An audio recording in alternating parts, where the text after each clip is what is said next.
Now from Hollywood, it's time for Edmund O'Brien as... Johnny Dollar. I'm glad you're in, Dollar. This is Barton, Chief Adjuster at Cosmopolitan All Risk. When can I see you? I hope it doesn't have to be tonight. I'm ready for bed. I'm afraid it does have to be tonight. I just got a call from a city fire inspector. There's a 4-alarm blaze in the Hartford Alliance building. We carry the fire policy. Does Inspector phone you? Does he suspect arson? More than that, they picked up the man who said it. That policy is for over $300,000. I'd like you to sit in while this guy makes his statement. Okay, Barton. I'll meet you there.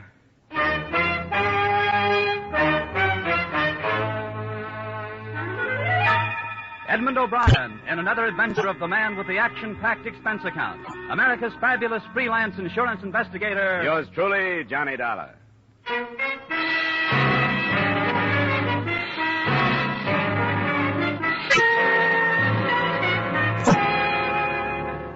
Expense account submitted by Special Investigator Johnny Dollar to Home Office Cosmopolitan All Risk Insurance Company. The following is an accounting of my expenditures during investigation of the Hartford Alliance matter. Expense account item 1, $250 cab fare from my apartment to the scene of the fire. Hey, Mark, can't you give us any more pressure? I'm feeding coal mines now. Sorry. We have the chemical hose right over here, Woodruff. There it is, Captain. Watch it there, mister. Oh, yeah. Through here. We'll hit it from the third window there. Dollar. Hey, Dollar. Right over here, Barton. Hey, Barton, here. Oh, everything outlines against that blaze. I couldn't see over here. Out of harm's way. Hey, that building was a bad risk. Is there any steel in it? Yeah, maybe a little in the plumbing, but it's no worse than most in this neighborhood. Somebody's got to insure them. Who owns it? His name is Clarence Pickett. I don't know too much about him. I understand the blaze started there in the ground floor corner office. Yeah, that's right. The Hartford Alliance Loan Company. An off-duty policeman saw it start as he was driving by and then grabbed this kid as he was heading it down the alley. A kid? Yeah, about 19 or so. They took him down, but we can question him when they get through. And sure he's the one. He was running away. Hey, look at that wall below the second floor window. Yeah, get in. Get out of there. Get back away from that wall. Right there,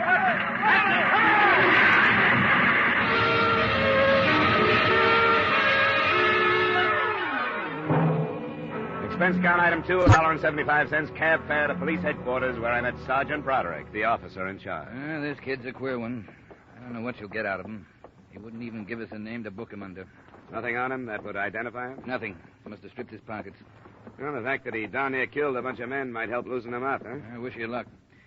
Yeah, this is it. You all ready, Martin? I'm all loaded. We're going in to talk to him. When we finish, I'll bring him out. He'll be in front of us. Right. What's that for? We'll get a photograph, snap one as he comes out the door. Can't get a halfway natural one any other way. Then we'll have it published and try to find out who he is. Go ahead. All right, son, get on your feet. These men want to talk to you. It won't do you any good to talk to me. I don't want to talk about anything, and I won't. Did you set that fire? Yeah, I said it. Why? It doesn't make any difference why. I said it, and I'm ready to take anything that's coming to me. Have you set any other fires? If you mean am I one of those arson nuts, I'm not. And why'd you set it? Why do you keep asking me questions when I told you I wasn't going to answer any? Your fire almost killed some men a few minutes ago. It may do it yet. I didn't think about that. I'm sorry. I had to do it. Why? I can't tell you. Leave me alone. Somebody hire you to do it? It doesn't make any difference. Why won't you tell us who you are? Because I don't want you to know. I don't want anybody to know who I am. I don't want a trial or anything. I'll plead guilty to everything, to setting the fire and to killing firemen, everything. Just give me what's coming to me and leave me alone. Let me see your hands. Why? Let me see them. No. Hey, let go, will you? Let go. Stop, darling. Well, that's all I want. What was that for? I wanted to find out what kind of a kid he is. He's not tough. His hands are clean, nails trimmed. There's a mark left by a ring on the third finger, left hand. Class rings, my guess. I've had enough for now, Sergeant. Okay, we're turning him over to the psychiatrist in the morning. All right, son, on your feet. I'm going to put you to bed now. Come on. Keep moving. Hold it now. Hey, give me that camera. You can't take my picture. Calm down. Calm down. Calm down.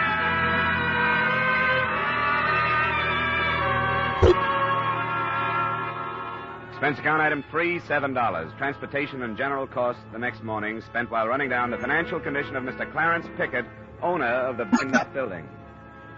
At 1 p.m., I looked for him at his home, and at 1:45, I found him viewing the charred remains of the Hartford Alliance building.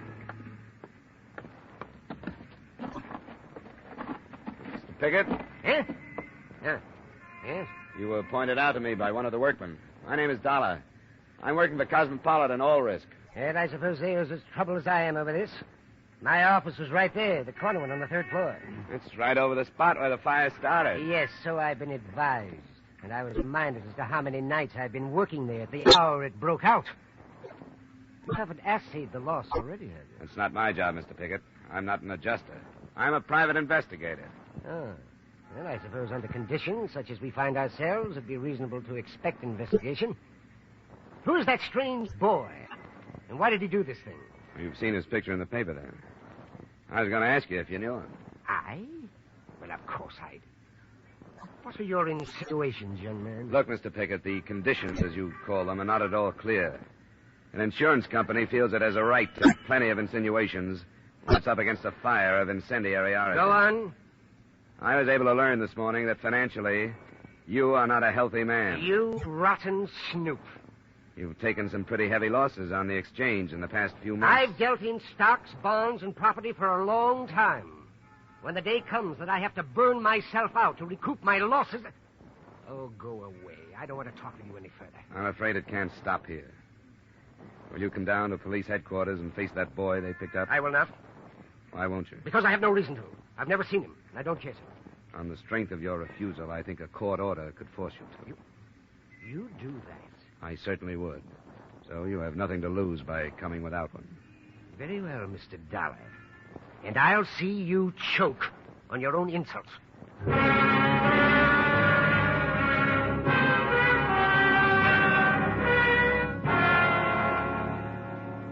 Sit down, Mr. Pickett. I want you to understand that this is routine procedure and in no way an accusation of any kind. Oh, rot. A few words to whitewash a violation of my rights. Help yourself to the desk chair, Dollar. Thank you. All right, Dr. Herbert. Will you bring the boy in now? Mr. Pickett, Mr. Dollar, our psychiatrist, Dr. Herbert. How do you do, Doctor? Gentlemen. All right, son. Remember, this is serious. Now, have you ever seen this man before? Yes, I have. What? Tell me who he is. He owns the building. Hired me to set the fire. Well, that's not true. He gave me $50 and promised me 50 more. He's lying. I've never seen him before in my life. Why would he lie? How should I know? Because he's insane. He's trying to use me to hide something else. Son, where's the money? I spent it. I didn't get the other 50. Why, these are bald-faced lies. It sounds like a scheme of the police. Well, it'll not be as easy as that. I'll not put up with another moment. I'll seek counsel before I speak with you again. Yeah, I couldn't hold him. We can pick him up later. Either of you want any more with this one? I'll see him later this afternoon. Nothing for me right now. All right, son. Come on. We'll go back to that room and talk some more. What do you think, Doctor? There is a greatly troubled and very confused young man. I could do very little to help him. A psychiatrist needs cooperation. He fought me every moment of the consultation. Think he was telling the truth about Pickett? It's hard to say. It could be true. On the other hand, as a falsehood, it could be classed as one aspect of this tremendously strong desire to keep some secret hidden. How would he know that Pickett was the owner of the building? That would be quite simple. Newspaper was shown to him this morning in an effort to force him to reveal his identity. Yeah, that's right. There's still no key to who he is, eh? None. I've learned only that he seems to be, well, should we say, a well-bred boy, fairly well-educated, who was tortured by something in the building that he feared and hated. The fire started in the offices of the Hartford Alliance Loan Company. Do you think a debt that the boy couldn't pay off would be a strong enough motive to drive him to arson? Unless it were a debt of shame. No. Well, we have to start someplace. The loan company is a better lead than what we've had so far. Say, you sure the kid isn't making this up, that he's not a psychopathic? The psychopath is only an emotionally immature individual. And who of us can say that we have reached emotional maturity or what it is?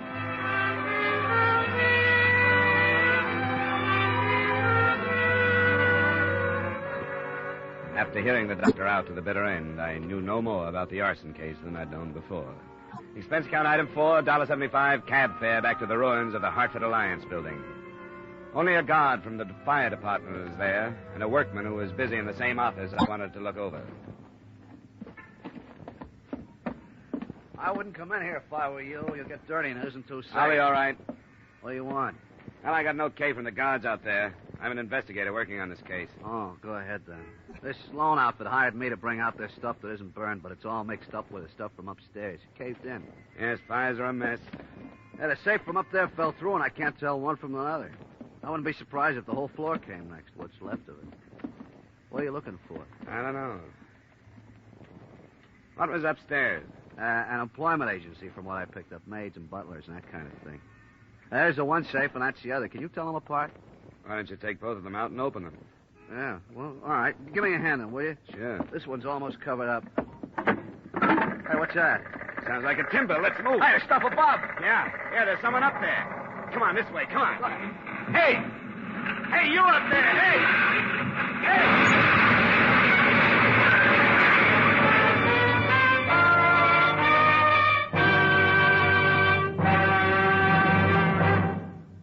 The highest standard of living, the highest wages, and the shortest hours.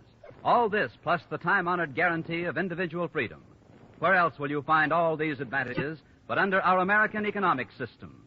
Help to preserve that system.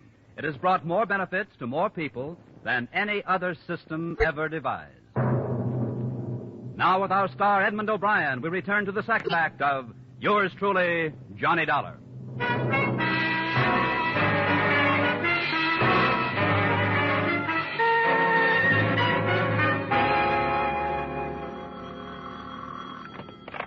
Johnny Dollar. This is Bart, Johnny. How do you feel this morning? Oh, rotten. How about the workman? Bad. Still unconscious. Fractured skull and something about his back. Well, I guess I feel better than he does. Hey, Barton. Yeah? That cave-in was no accident. What's that? There was a man on the floor above us. It's one of the last things I remember. He was looking down at us, holding a crowbar. Well, why didn't you say something about it yesterday? I wasn't thinking straight.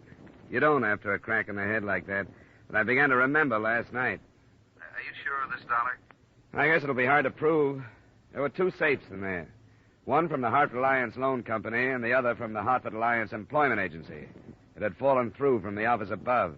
I don't get it. I don't either. But we just decided to move both of them out because you couldn't tell them apart without looking at their contents. And that's when the roof fell in. And you're trying to work out a connection. Oh, I don't know.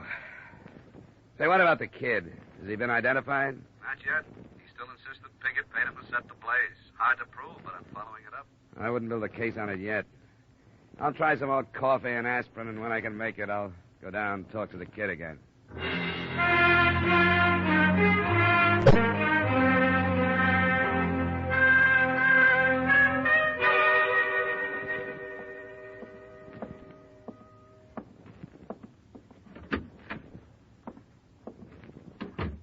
What's the matter with you? Oh, get out of here, will you? I'd like to. I wish I'd never heard of you, much less seen you. But it's my job to clean this thing up. That means putting as much evidence as I can get into the hands of the people who hired me. So settle back. I might be working on you until you're middle-aged. Pickett hired me. I told you that. Speaking as an insurance man, I'd like to believe that's true. I don't think it is. I think something in the building was behind that fire. He paid me to do it.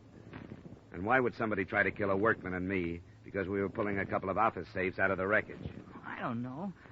I don't know anything about that. Pickett hired me. What does the Hartford Alliance Loan Company mean to you? Nothing. I don't know anything about it. Or the Hartford Alliance Employment Agency? It doesn't mean anything. It doesn't mean anything. Nothing does. I can't tell you anything.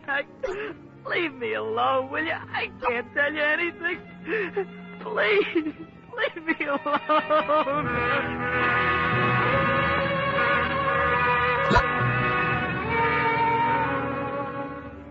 That afternoon, his silence stopped paying off, and his picture in the paper started to. A woman phoned in to say that she thought she recognized him. And at 6 that evening, I was standing on her doorstep in the little resort village of Pine Orchard.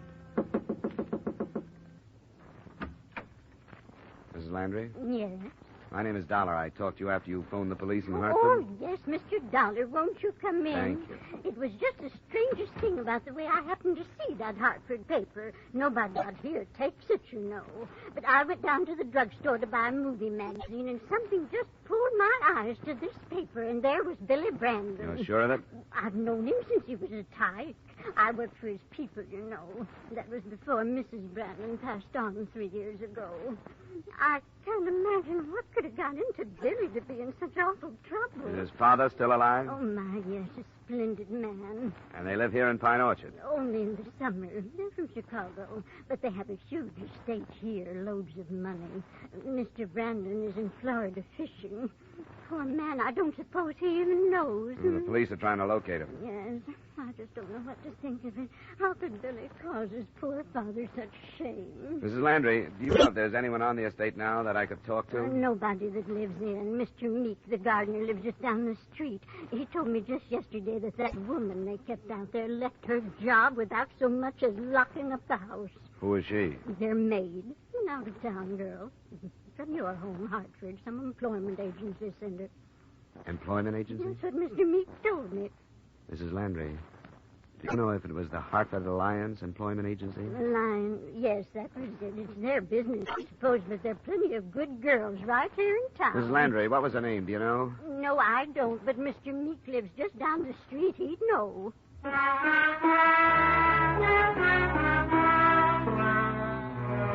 The name turned out to be Belle Muir. And with that information, I pried Sergeant Broderick loose from a friendly poker game after I'd gotten back to Hartford. I met him in the file room at headquarters. Come on in, Dollar. We'll see what we can dig up. Now, give me your theory again, will you? And according to your psychiatrist, young Brandon was afraid of something in that building. It would seem that somebody else was afraid to see one of the two safes leave. How sure are you of that? I saw a man pry the wall loose. Did you identify him? Probably not. I just caught a flash. But the fact that the Brandons had hired a girl from the agency sort of falls into place, doesn't it? Don't you smell blackmail? We'll see. You want to check our files on the girl, right? Both the girl and the manager of the agency, Benjamin Price. What's her name again? Belle Muir. M-U-I-R. M-U... here it is. M-U... Yeah, here's Muir. Adelaide. How's that for a record? Look at that. They never learn. Mullen. That's it. No more Muir. Can we try Price now? Sure. Here's the mail file over here. A-R-I... Price... Adolf. Dollar. Benjamin L. Benjamin L. Yeah, here he is. What do you know about that? What's on him? 1939, suspected of fraud, no indictment. 1944, suspected of receiving stolen goods, no indictment. Suspicion of fraud again in 48, no indictment. What about young Brandon? Can I talk to him? Won't do any good tonight. He's in the hospital under sedatives. I can't help feeling sorry for him. At least I can. Especially if it's blackmail. Yeah, I know. His father's due in tomorrow afternoon. Maybe he can do something with him. Well, I'll see if I can get authorization from the bunco detail to follow this through. Tomorrow, we'll look into that setup. Do you care if I go ahead tonight? Where are you going? Belle Muir's. Why start with her? A couple of reasons. With a background of suspicions, but no indictments like that, Price must be smart. And I'd like her to talk to him before I do. Put him on guard and see what his next move will be. Okay, Dollar. There's no way I can stop you. You've been lucky so far. Don't foul it up now. Lucky? I'll trade you my headache for your poker losses any day.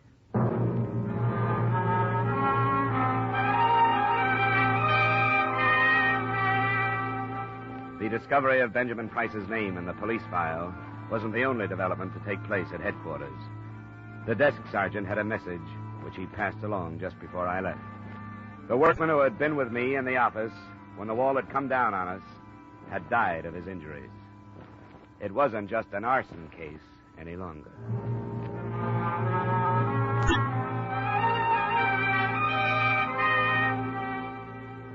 I found Belle Muir at home, a ground-floor apartment, low-income neighborhood. Her reaction when I introduced myself gave me nothing.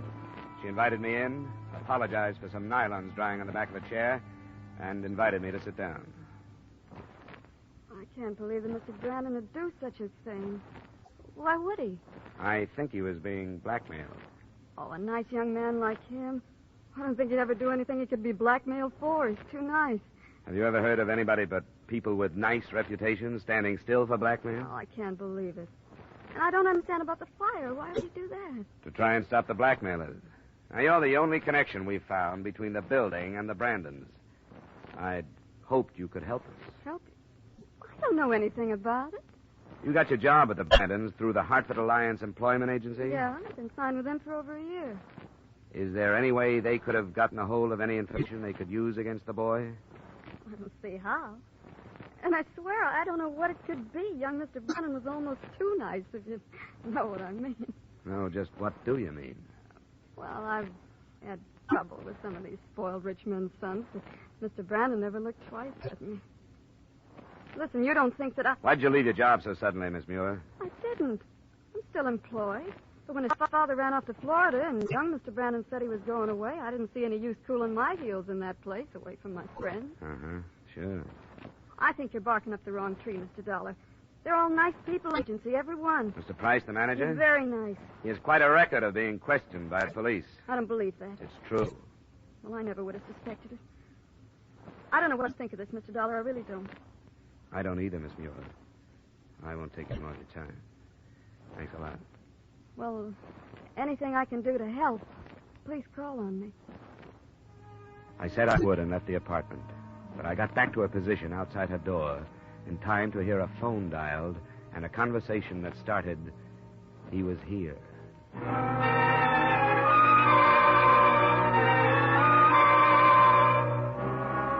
Proof of blackmail is hard to get without the cooperation of the victim, which is also hard to get. But it looked more and more like that lay behind the trouble. The next morning, I decided to try my luck with Benjamin Price.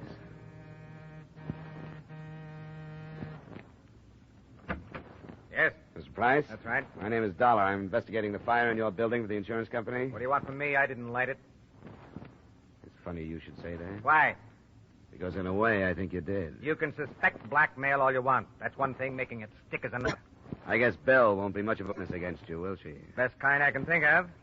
We're going to get married. She's loyal. So why don't you drop it, Dollar? You won't get any place. You feel a little different now than you did when we were moving your safe out of that building. You must have gotten rid of the evidence. I don't get you. Yes, you do. I saw you. Don't you remember? I yelled at you. Don't be ridiculous. The man who was with me, the workman, died yesterday afternoon. With the blackmail, it should work into a first-degree murder charge. You're going pretty far, aren't you? Not as far as the men from the police laboratory are going. They're looking for marks from a crowbar in that rubble that came down on us. And they're pretty good. Watch where you talk this stuff up, Dollar. I'm warning you. I don't scare easy and I don't railroad easy. And what are you worried about? Watch where you shoot off your mouth. Now beat it. Go on!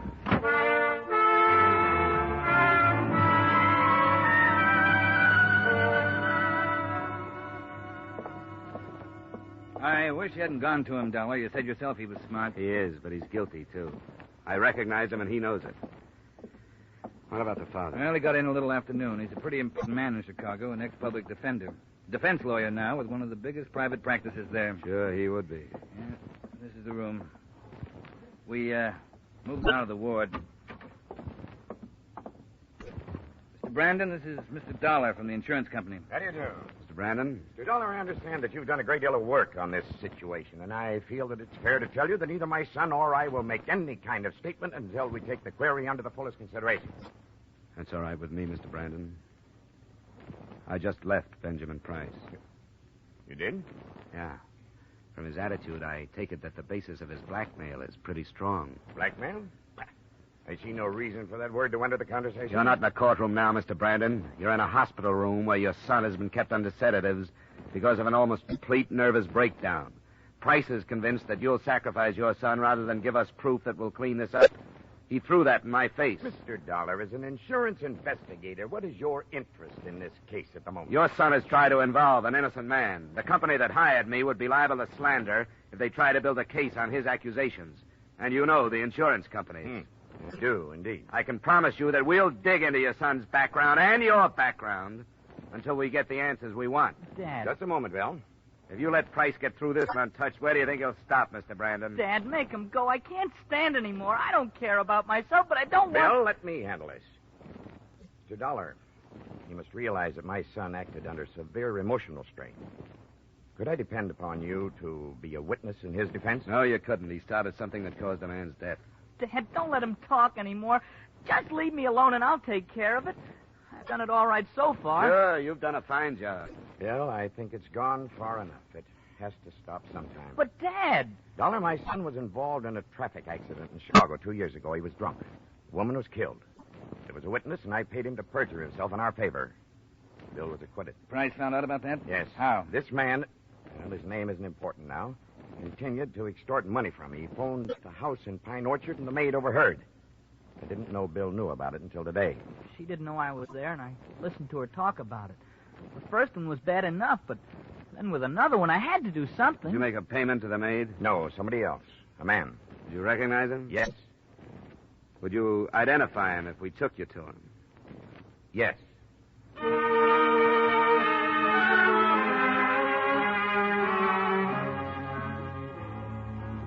The rest, as far as I was concerned, came 20 minutes later when Mr. Brandon, Sergeant Broderick, and I stood in front of Benjamin Price's door.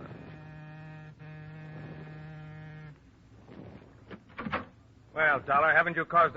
That's the man. Who is this guy? What is this? Get out of here. I think we better come in, Price. No, you don't. I know my rights. You don't come in without a warrant. We got a warrant. What do you want in here? All we want is you, Price. There's a men waiting outside who want to place you at the scene of the murder. You can't do it. I wasn't there. You'll have your chance to prove that if you can. The men want to go through your apartment. Why? To look for traces of soot from the building. All they need is a speck or two. Come on, Price. Let's talk it over. Not me. Oh, you know you don't, Price. That does it. Okay, pick him up, Dollar. Don't bother to be gentle. He won't care.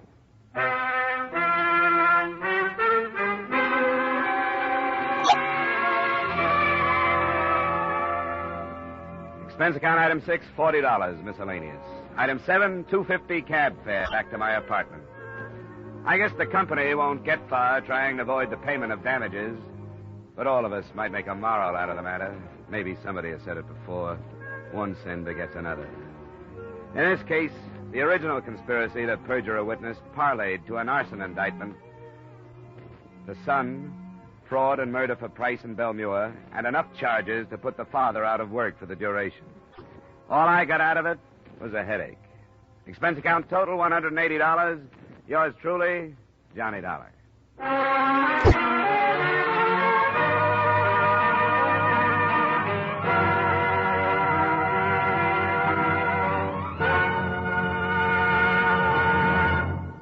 Yours truly, Johnny Dollar, stars Edmund O'Brien in the title role and is written by Gil Dowd with music composed and conducted by Leith Stevens. Edmund O'Brien can currently be seen starring in the Columbia Pictures production 711 Ocean Drive. Featured in tonight's cast were Hy Averback, Ken Christie, Raymond Burr, Gil Stratton Jr., Howard McNear, Ted Osborne, and Peggy Weber. Yours truly, Johnny Dollar, is produced and directed by Jaime Del Valle.